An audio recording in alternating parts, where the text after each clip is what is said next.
Takže vítám vás u nového videa. Dneska budeme dělat summer rollky znovu a zase vám něco řeknu o svém internshipu, protože si myslím, že je toho teďka víc, co bych vám mohla říct, protože za prvé už nejsem tolik unavená, za druhé už jsem schopná dělat další věci jakoby zároveň s tím internshipem a za třetí už jsem v té práci taková víc sebevědomější a možná o tom bych chtěla mluvit, protože já jsem strašně introvert, jsem strašně shy. Když přijde na komunikaci s lidmi, tak jsem prostě fakt jako v háji.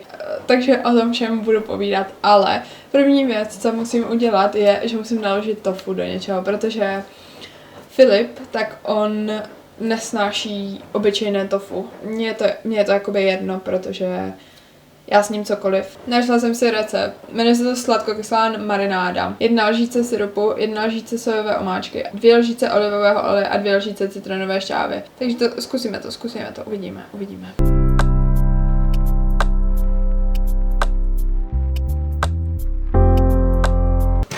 Koupila jsem tofu. Já strašně miluju na Švédsku to, že tady je strašně moc věcí veganských a různých. A to znamená, že jako nemusíme jíst to stejný. Třeba v Dánsku toho je fakt taky strašně moc, takže my jsme se mega rozmazlili v Dánsku a tady ve Švédsku. Já vím, že to jakoby furt dělám, já furt srovnávám Česko s jakoukoliv zemí, kam já jedu. Ale nejvtipnější na tom je, že já jakoby jsem nikdy nežila v Praze, což je, že jo, hlavní město České republiky, A jakoby já vždycky srovnávám prostě to moje malé město, s kama pocházím, s těma obrovskýma městama a s těma vyspělýma městama, kde jakoby bydlím. Je to můj zlozvyk vždycky, když řeknu, to není jak v Česku je to tak a tak. To nemyslím zase tak, že bych neměla ráda Česko. No, já si myslím, že Česko je furt skvělý, ale no dobré, přeskočíme tohle téma. Každopádně. Jsem strašně ráda, kolik tady mají veganských věcí, my vždycky jdeme do toho obchodu a jsme úplně nadšení. To nepochopíte, dokud nejste jako vegan nebo vegetarián. Já se tady úplně rozvášňuju, ale je to pravda. No, takže naložila jsem to. Já bych vám to ukázala, ale on si to vyleje, takže to nebudem dělat. Posledně, to bylo takové zkušební, ale teďka, jak znovu dělám ty summer rolls, tak mě napadá, že bych to mohla dělat jako pravidelně, protože to se docela dobře povídá a je to takové jednoduché jako na tvoření a zároveň dokážu toho i přemýšlet a mluvit v rámci možností. Dneska jsem udělala změnu a budu tam dávat mango a mrkve. Normálně jsem nezapomněla koupit mrkve, takže mám mrkve, mango, koriandr klasicky, pak mám okurek, avokádo a to naložené tofu. Jo a papriku, tady mám. Paprika se tam asi nemá dávat, ale mně se líbí, že by to bylo barev. Moje máma vždycky říká, ona to většinou teda vztahuje se na to, jak se lidi oblékají v dnešní době, že tam tady máme prostě miliony trendů a tak. Ale vždycky říká, dneska už se nosí všechno, takže dneska už se i jí všechno, což vlastně nevadí, když tam bude ta paprika, i když oficiálně se tam nedává. Zpět ale k internshipu, protože to je asi ta nejzajímavější část v mém životě momentálně. Já jsem celý týden vstávala v 7. To je pro mě jakože maximum, co já spím. Takže nemůžu ani říct, že jsem si zvykla na tu únavu, protože předtím jsem vstávala každý den v 5 ráno. Takže chci říct, že to internship je už mnohem zajímavější pro mě skrz to, že vlastně jsem si zvykla na tu práci, už docela chápu to, jak to jakoby v tom podniku chodí. Takže pracuji v Body Buddy Foods.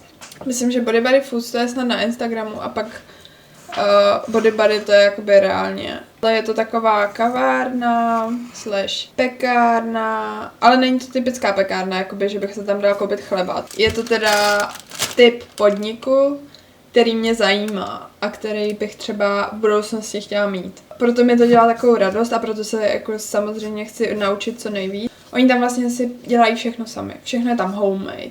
Nejlepší věc, co teďka jakoby, to vám pak spojím s další věcí. Všechno je gluten free tam, což znamená bezlepkové. Já jsem nikdy jako ty recepty nějak extra nezkoumala, jo. A třeba teďka vím, že strašně moc věcí je gluten free. Asi strašně moc věcí, co jsou gluten free, tak se dají udělat skvělé věci, co třeba fakt nahradí ten lepek. Jakoby nahradí tu věc, co je z lepku. Tím, jak oni se všechno dělají sami, tak i třeba můžu mít nějakou inspiraci, co pak můžu dělat doma. No a zpět k tomu, proč je to tak skvělý pro mě, nebo ta kavárna. Protože já mám už od dětství, ne od narození, ale od dětství, od jako brzkého dětství, tak mám lupenku. Já jsem to zdědila jakoby po mém dědovi. Nechci říct boju, pro mě to nikdy nebyl jako nějaký extra problém, prostě samozřejmě lidi si toho možná všimli, chápete, každý máme něco, jo. A teďka třeba já nevím, od 9. třídy, tak to mám ve vlasech. Lupenka, tak to je od slova loupat se, takže je to prostě takový exém, který se non-stop jako loupe. A umyjete si to a zase se loupe. A dáte si na to olej, ono se to odšupí jakoby a sloupe se to a pak se to zase vytvoří, takže se tam furt tvoří ty lupy jakoby. Je složité něco jakoby dělat s ní.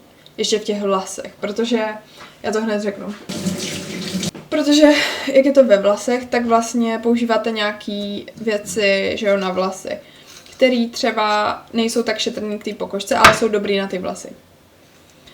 Takže se to vytvoří na těch vlasech a je to i ovlivněné tím, co jíte. Pro mě teda si myslím, že teďka to mám jakoby v dobrý fázi, protože já jím zdravě a jím hodně zeleniny, hodně vlákniny, což je důležitý. Doplňuju si omega-3, doplňuju si vitamíny, takže jakoby všechno by mělo být prostě v cajku. Když jsem začala pracovat v Body Buddy. No a teďka jsem se bavila s tou manažerkou, poradila mi kolagen, což já jsem do té doby jakoby neznala, i když to zní strašně komicky, protože kolagen je docela známý, že jo. Já jsem to brala kvůli kloubům, ale koupila jsem si celé balení kolagenu. A právě zkoušíme si to zabere na tu lupenku a jestli třeba to jako se zlepší ta lupenka. No a samozřejmě je lepší jít přírodní cestou než nějakou. Já jsem nesnášela kožní, nesnášela jsem tam chodit, protože jsem věděla, že mi to nic nepomáhá mi to a oni na mě patlají akorát krémy a prostě ani nevím, co v těch krémech je a to. Takže teďka vlastně beru ten kolagen a další věc je, že jsem vysadila gluten, teda lepek ze svého jídelníčku. Já se musím asi napít, protože já mluvím strašně moc, nevím, co se děje. Takže teďka jsem gluten free, beru kolagen, ještě probiotika beru. A ježiši, to nejdůležitější jsem úplně zapomněla. Jsem vyřadila i kofein kvůli tomu, protože my vlastně v práci máme kafe, což není kafe, chutná to jako kafe, neobsahuje to kofein. A já jsem si říkala, tak když mám nějakou náhradu, tak proč to neskusit jít bez kofeinu? Na tom se vytváří závislost, ale je to strašně dobrý, já chápu, že to lidi pijou, protože to je strašně dobrý, že? Hej. Ale řekla jsem si, mám nějakou náhradu a teďka ještě matcha tea, jo. Tam je kofein, tam nějaký je, ale není údajně tak agresivní, jako ten v kávových bobech. Že díky tomu internshipu jsem přišla na tady ty věci a že teďka mě to prostě i víc baví, když rozumím těm věcem, jak fungují a že vlastně co ta firma všechno nabízí. Jakože přijdete do kavárny a tam je fakt všechno. Schválně si to najdete na internetu, na tom menu se podívte. A teďka si řekněte, to je všechno bezlepkový. Zpět k tomu, co já dělám na té stáži. Já mám fakt úžasnou manažerku a podle mě mám obrovský štěstí, jakože mám tak skvělou manažerku. Nevím, jestli ostatní moji spolužáci budou mít možnost takovou mít. Je strašně trpělivý člověk. Je na mě hrozně hodná. Ona mě strašně podporuje v tom, abych byla silná a abych se nebála mluvit s těma lidma. A respektuje to, že mi to dělá problém. Já jsem první týden se strašně bála přijímat ty zakázky, jakože být za kasou, protože jednak to jsou Švédi, že jo. Švédi mluví švédsky a já jsem si nejdřív říkala, oni mě pošlou do háje, protože neumím mluvit švédsky, že jo. Já jsem jim musela říkat, že nemluvím jako švédsky, protože jinak bychom se nedomluvili, že. Takže já jsem vždycky řekla, no já nemluvím švédsky, můžeme mluvit anglicky. A vždycky jsem se cítila hrozně proměnila, že neumím švédsky, že jsem prostě já tady ten přistěhovalec, který se musí naučit švédsky. A úplně jsem byla na omyl. Úplně. Pak jsem mluvila s mojí manažerkou a já říkám, není to jako blbé jim to říkat, nejsou naštvaní pak na mě, protože to je poslední věc, co bych chtěla. No, ona, že to vůbec není problém, že jakoby oni mluví strašně rádi anglicky. Jako začátky jsou vždycky náročný si zvyknout na nový systém, na novou organizaci, na nový přístup, na novou kulturu, na zvyky, na všechno, jo. Já jsem se bodla do prstu. Takže ze začátku jsem měla problém mluvit s lidma. Třeba první týden, 2, ale v tom druhém týdnu už se to fakt začalo zlepšovat. Začala jsem být sebevědomější díky mojí manažerce, díky tomu, že ti lidi jsou fakt skvělí tady a mluví tou angličtinou a přijdou vždycky nadšení vás pozdraví. Baví mě to moc, moc mě to baví. Já si myslím, že jsem se v tomhle našla, že potřebuji ještě trošku praxe, trošku většího sebevědomí. Já si myslím, že jak budu odjíždět s tajma, tak budu úplně nadšená. Jako úplně, ještě víc, než jsem teď. To fuck. Stali se mi mega trapasy, že jsem třeba paní řekla, jestli můžeme mluvit anglicky, protože jsem si myslela, že mluví švédsky a ona už mluvila anglicky, já jsem to akorát neslyšela. To není důležitý. Takže to je s tou obsluhou. Pak chystám summer smoothie bowls. Miluju je. Dělám ty summer bowls, dělám kafe. Pak jsou tam různý smoothiečka, různý čusiky, ginger shoty. A všechno tohle se jakoby učím dělat. Oni si to fakt všechno mixují sami. Já se učím i ty recepty, takže třeba když mi moje manažerka řekne, no dneska budeme dělat prostě juicy, tady tyhle, tak já si vždycky jdu pro ten recept a vždycky to jako udělám, ale někdy se bojím, že to nebude chutnat tak, jak to má chutnat.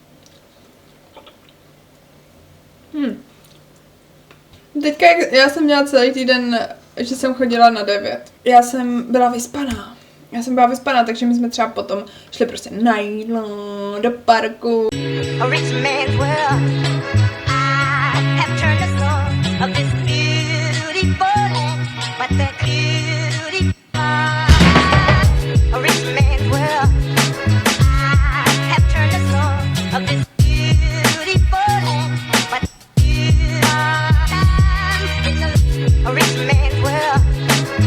Úplně mě to moc bavilo.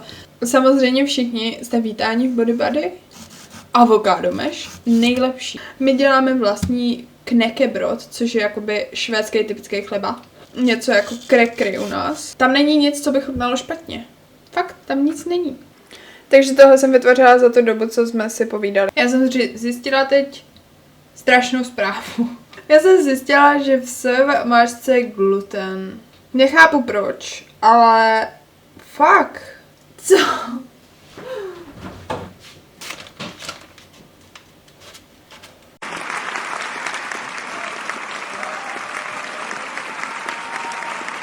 A rich man's world.